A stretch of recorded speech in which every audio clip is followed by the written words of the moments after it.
I remember, I think my son was, he was a sophomore, and one of his friends, passed away, and he was really sad about it, and I reached out to his teachers. I said, "Hey, he might not be," because he's always bubbly, too bubbly. I said, "He might not be bubbly. He might not be bubbly. He might, be withdrawn or whatever, but this is what's going on. He lost a, friend," and they appreciated that, Mhm. because, they realize that, the kids, they go through things too. And, um, a good deal of our students are having mental health struggles, so even on top of that, I can remember like being in the school system where, parent medication changes. And so now these kids are out of whack and, and different things like that. But it's important for the parents to let the teachers know, or to let administration know, hey, medication changes, or, even physical changes, they're Mhm. going through this, for our older students, the girls, they've started their girl thing. So they may be a little, you don't have to tell your whole life's business, but if it's important for them to know as it relates to the child's behavior or their performance academically, then I think they should know. And you made a good point when you said, like, it made me think, okay, like, what they're going through at home is gonna affect their performance at school, so it is our job as parents to realize that if there is something going on at home, if you're unhappy marriage, or there's yelling, or there's, anything going on like that, that it's going to affect their performance. So you can't have this high expectation on your child. Why aren't you performing? There And I you see go. that. I see that as well. Like, so I see, and we have some affluent areas where we are now, and there are families who are, very wealthy and involved with their kids, and but if they're going through a divorce, or they're going through something at home with their spouse, and their kids are around and hearing that, you can't get mad at your child for all of a sudden their grades are plummeting. Right. Okay, well, okay, tell the teacher, okay, why are your grades I'm gonna punish you, you're grounded now. But it's like, how about you take a look at why all of a sudden in the last few months. You can't even hold it together. How do you think your kid I could? know, and it's like, we have to give them a break. If Yes. you're gonna be having that type of environment, you have to understand that they can't deal with it because they're not an adult. They're not Right. you. Right. So, I mean, that's one good point, is that Mhm. what we're doing at home is going to affect them. So, That's when you slap a little like, and your child development class was where? Okay, yeah, that's what I thought. Because anyway, so, but even, okay, so you talked about that. And so let's flip it. Let's get in the helicopter, shall we? And please, please, I love you, parents. Please do not email these teachers every single day. Please do not try to contact these teachers every single day. Let them do their job. Let your child grow. Let other people pour into them, you know, by you staying on top and every little thing and questioning and this and what happened here and what happened there. You know, one of the biggest things I have told my parents, because this is a lot, and again, I love coming from this because I've just been doing it for so long. And, when you talk about the focus, when you talk about that, and it's like before, I went from written grade books, checking attendance every day, to then we went in the computer. So now we've got it to where everybody can see the grades and when they go in. Every teacher does it differently. Yes, there's a standard, there's a protocol. Like I know even in college, I tell my students, I go, listen, if I give you extra time on assignment for whatever, I go, I put the 0 in because if nothing else, I'm going to forget or you're going to forget. And even if we get to something, you're going to be like, hey, I still have a 0 there because it's a something.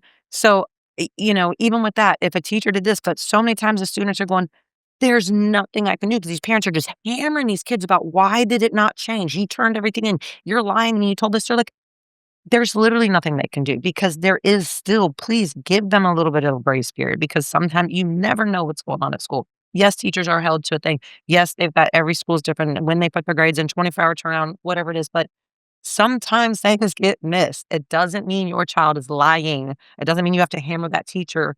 so it's a Sometimes it's balance. just There's one extreme Right. to another. There's Right. the like oh my gosh, I'm helicopter parent. I'm like, always like every single grade that comes in, why did they get a B minus all of a sudden? Why did they do Mhm. this?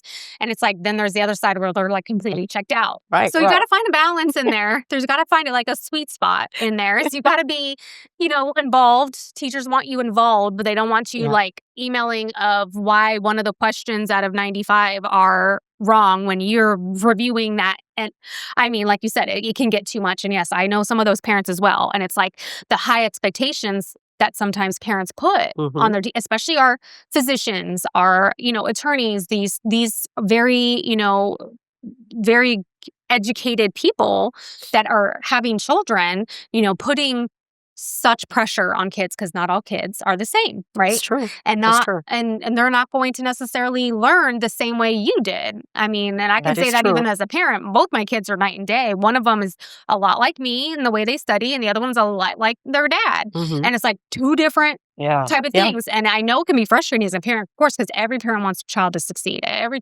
parent wants them to get, straight A's and, do so well and stuff. And yeah, that's all Mhm. great. But the grades are not going to dictate who your child is as a person. Just see what they're actually putting in the work. Mhm. If they're putting Absolutely. in I agree. they're putting in the work, they're, following the teacher, they're not getting in trouble in school, and they're trying, and genuinely they're Mhm. trying, then give them a break if they're getting a C once in a while. That the C is not going to make or break them. Mm-mm.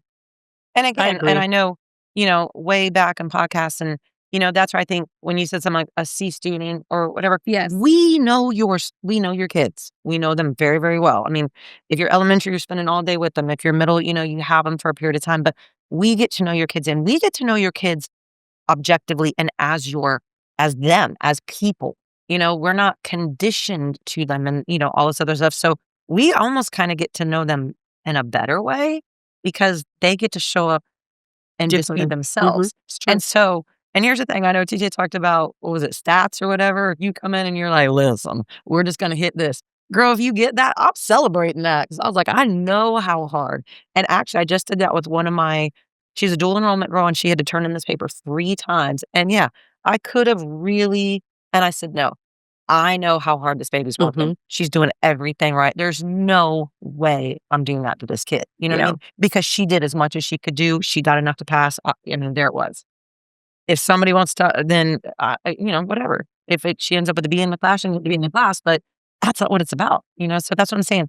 Educators are there, but let them teach your child things differently. And then And you get that's, to know the student. yeah. You get to know the student on a different level too. Mhm. And it's not just about checking the boxes because sometimes it feels like, okay, box check, next, box check, next. And in between those boxes, we're not we're not allowing the teachers to get to know your children or, whatever. So, but yeah, I agree with that. Yeah. That's true. And when they do fail or they do all of a sudden you have like a straight A student and your child brings home a D, and your child is usually very consistent, but let's say they're struggling and they're not a math person and they get a bad grade on, they're learning calculus in the 9th grade and they're not, whatever. I mean, but like, let them fail. I failed. Let them see how that feels. Let them see like Mhm. how it feels. Cause that failure, I'm telling you, like, I think people learn the most from failure and your Oh, yeah. children will learn the most